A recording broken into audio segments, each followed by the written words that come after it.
감사는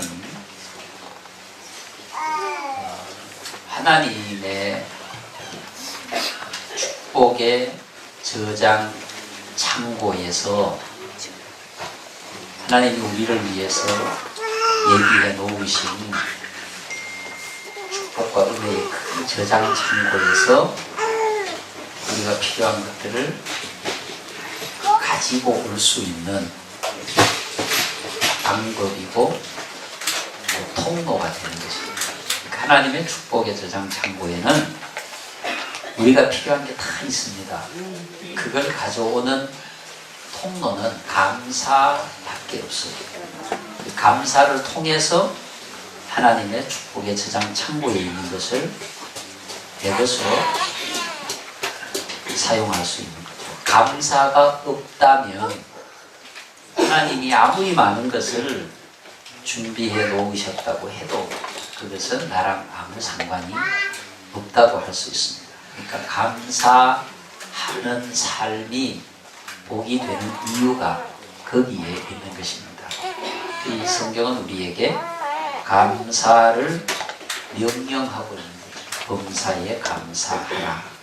여호와께 감사하라. 끊임없이 감사하라. 감사하라. 말씀하고 있는 것입니다.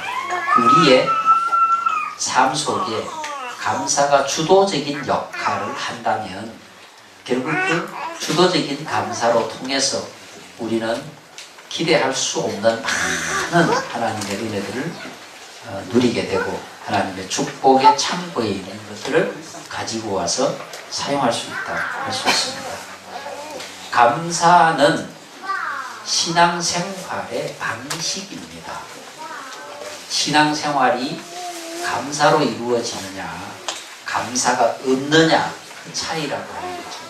그래서 감사는 우리 삶의 방식이고 길이고 우리 삶의 모양이다 할 수 있습니다. 우리 삶 속에 감사가 있느냐 없느냐가 우리의 신앙생활의 성공과 실패를 가늠한다 할 수가 있는 것입니다. 여러분 오늘 말씀의 제목이 은혜 그리고 하나님께 은혜를 받았습니다. 하나님께 축복을 받았습니다.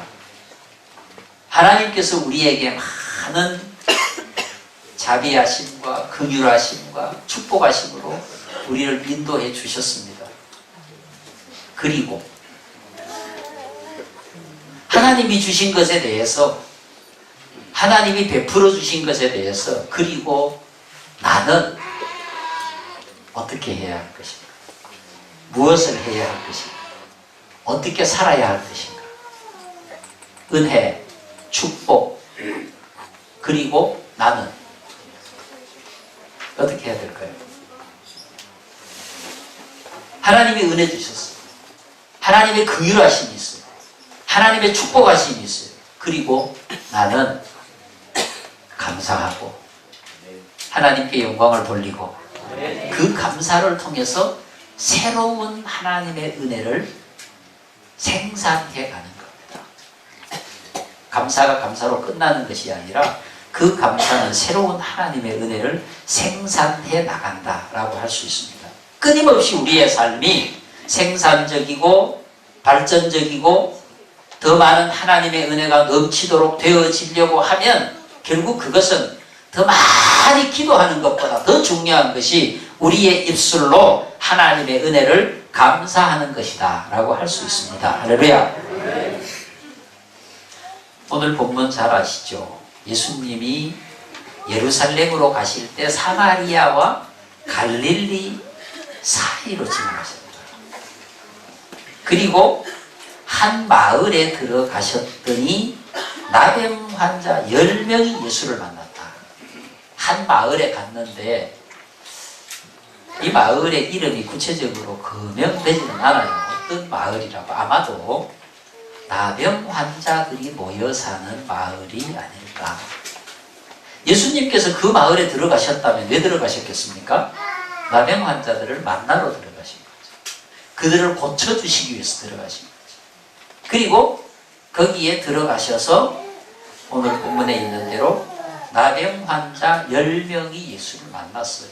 여러분, 나병 환자를 사람들은 저주받은 병이라고 불러요.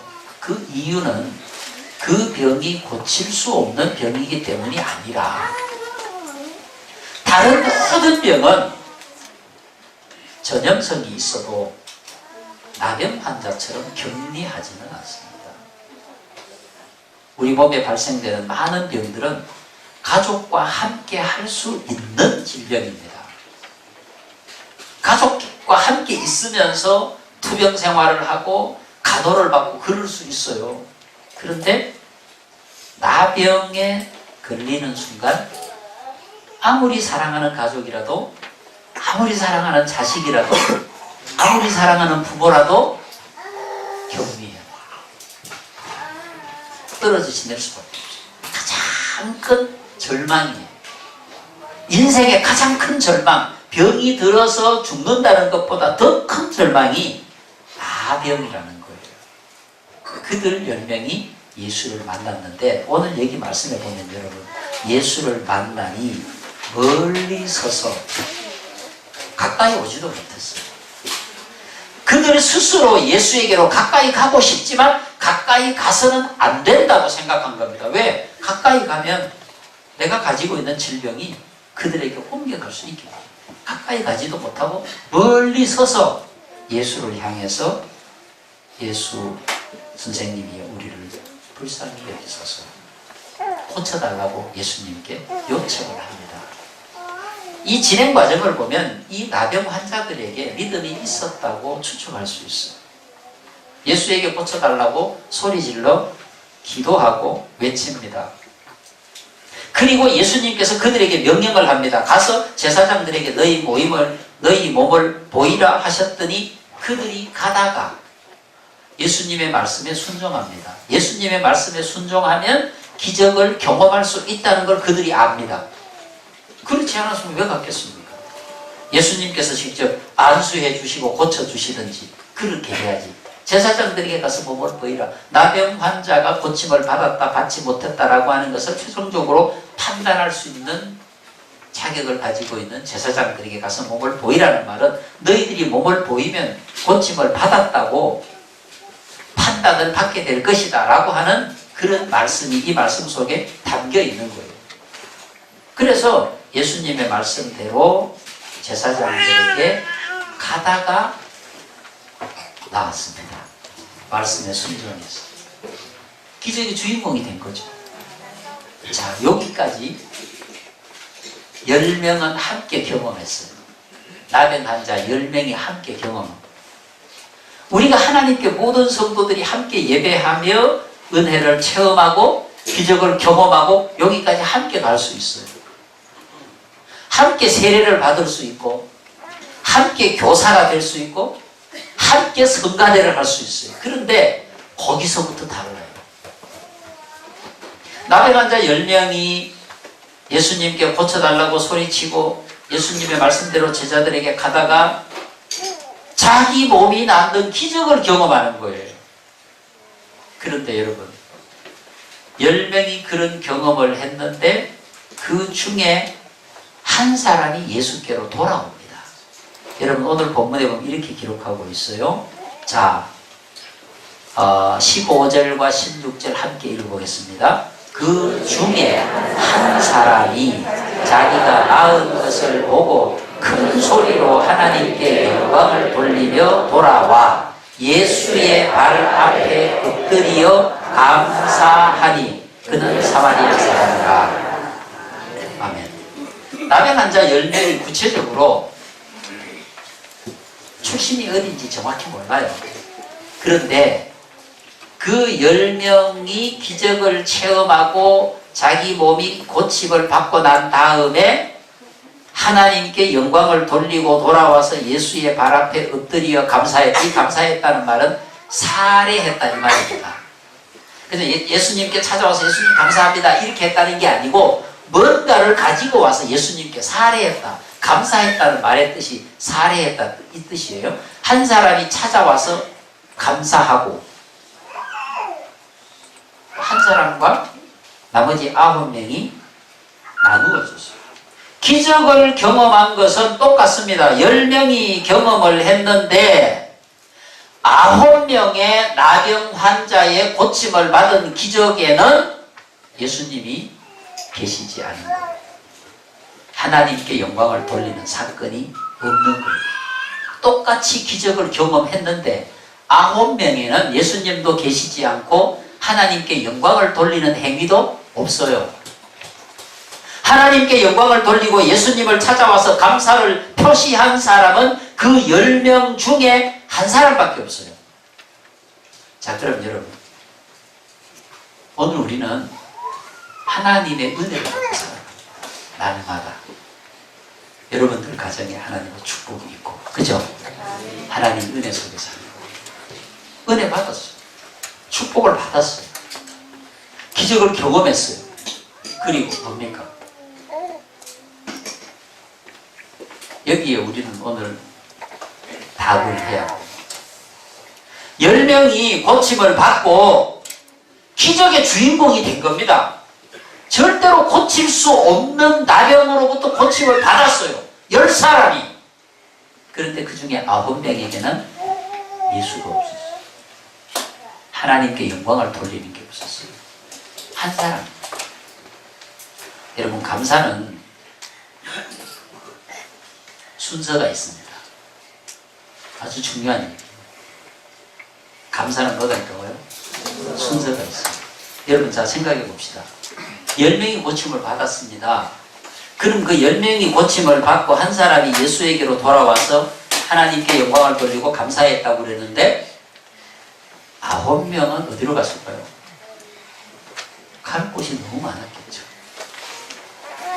못 만났던 가족, 어쩌면은 사랑하는 연인에게 갔을 수도 있고 가족에게 갔을 수도 있고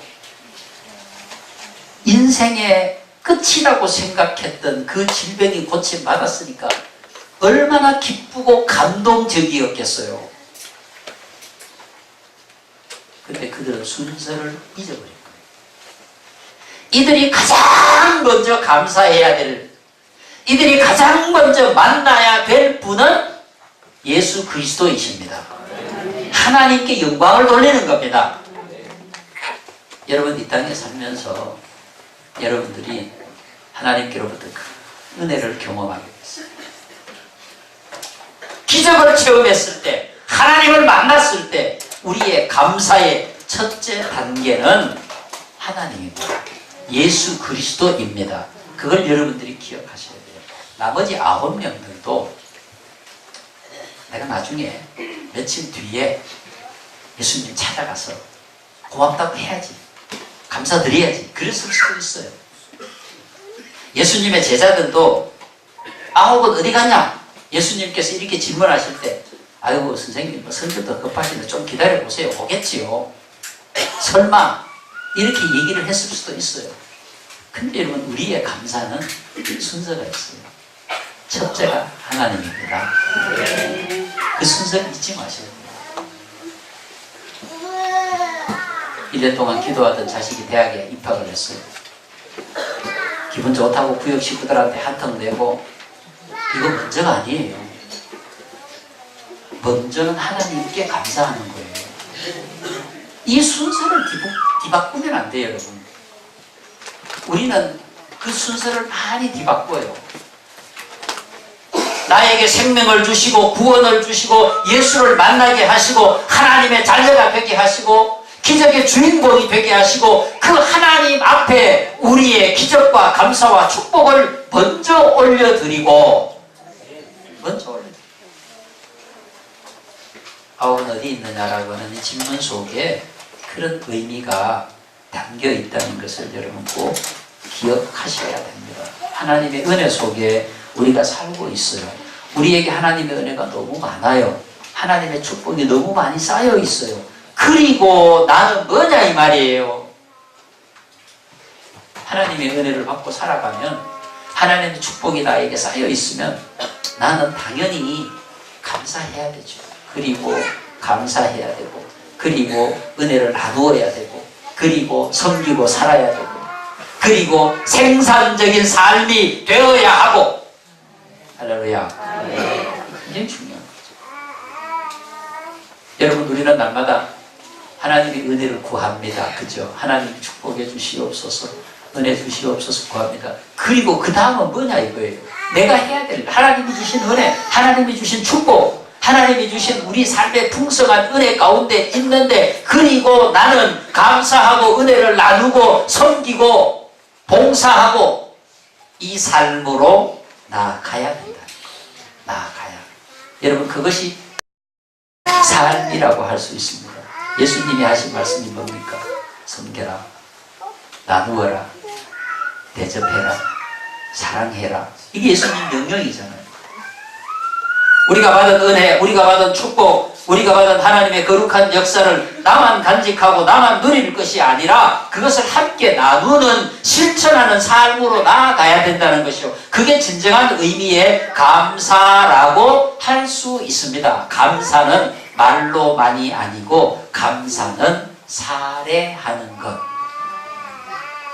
감사는 전달하는 것. 내 안에 있는 내 마음의 감사를 전달하는 것. 그것이 하나님 앞에 감사의 생활이라고 할 수 있습니다. 그래서 감사는 나를 통해서 예수님의 제자된 삶을 살고, 감사는 나를 통해서 하나님의 나라를 이루어가고, 감사는 나를 통해서 예수를 세상에 드러내는 것이다. 이렇게 말할 수 있습니다. 여러분의 삶에 감사가 습관이 되고, 그래서 그 감사가 내 삶을 나날이 풍성하게 하고, 나날이 풍성하게. 감사는 결코 중단시키지 않습니다. 불평과 원망은 은혜의 문을 닫아버립니다. 불평과 원망은 하나님의 축복의 창고로부터 나에게 오는 통로를 끊어버립니다. 그래서 불평과 원망은 거기서 끝입니다. 불평과 원망은 인간관계도 깨뜨려버립니다. 그러나 감사는 생산합니다. 감사는 이어집니다. 감사는 하나님의 축복의 창고에 저장되어 있는 것을 내가 가져올 수 있는 통로가 되는 겁니다. 이 감사가 얼마나 좋은 것입니까? 감사하는 자는 불평과 원망에 쌓여있는 자보다도 3년을 더 산다고 합니다. 감사는 내 몸을 건강하게 만드는 특효약입니다. 감사는 하나님의 거룩한 백성들의 삶의 본질입니다. 여러분의 입술의 열매가 감사가 되기를 축복합니다.